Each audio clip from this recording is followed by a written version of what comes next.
I first knew I really liked to draw at about 5 or 6 because I grew up in a sawmill and there were lots of those lumber pencils around and lots of wood. So I would draw. I remember my first drawing on a piece of wood was a cow, a flat cow, so you saw all 4 legs. And then as a profession, I think I started to realize when I was about 16 or 17 in high school, started really painting on canvas and taking etching classes and things like that. I went to college for 2 years, mostly in graphic arts, and then I dropped out and started painting. The people that early on really encouraged me was my mom. She would collect from magazines and different places of famous paintings and put them in a scrapbook that I could just look through and draw on even. And then in school, there were a couple of teachers, art teachers, that really encouraged me. And then when I was dropping out of college, my dad was not too encouraged. But my mom always continued to be a really strong force in keeping me, working and helping me. I remember as a child I loved the cave paintings, all the Native American indigenous art from around the world, like the Maori, the Northwestern tribes. But then also as I got more schooling, the Greek, the Italians, I love Michelangelo, Leonardo, Durer, then all the way up to modern, like somebody like Banksy, very inspiring. So run the gamut.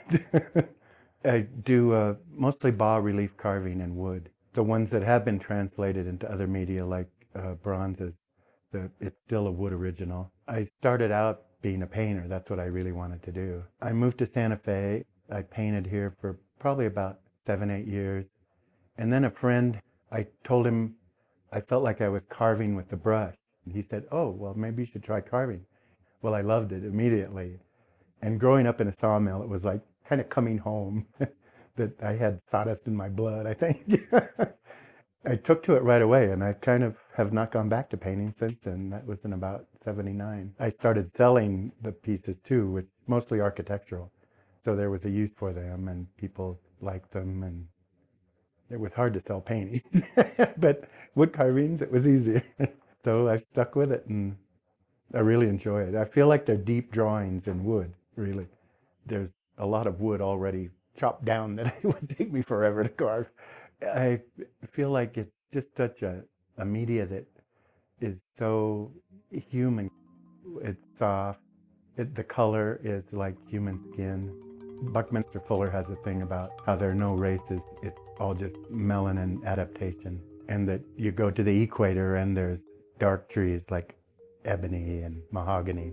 And that you go further north to get pine, and then you go further north and there's aspens and the poplars. And so I really like that aspect of wood, that it's very human kind of in it. We're like trees. I think we're really like chefs, kind of like feeding people with ideas and feeding the soul and the mind, and kind of have to share yourself and your ideas. And I think that's the role of artists, is to share and in all different kinds of ways, both in the sad things and the happy things and all those different feelings.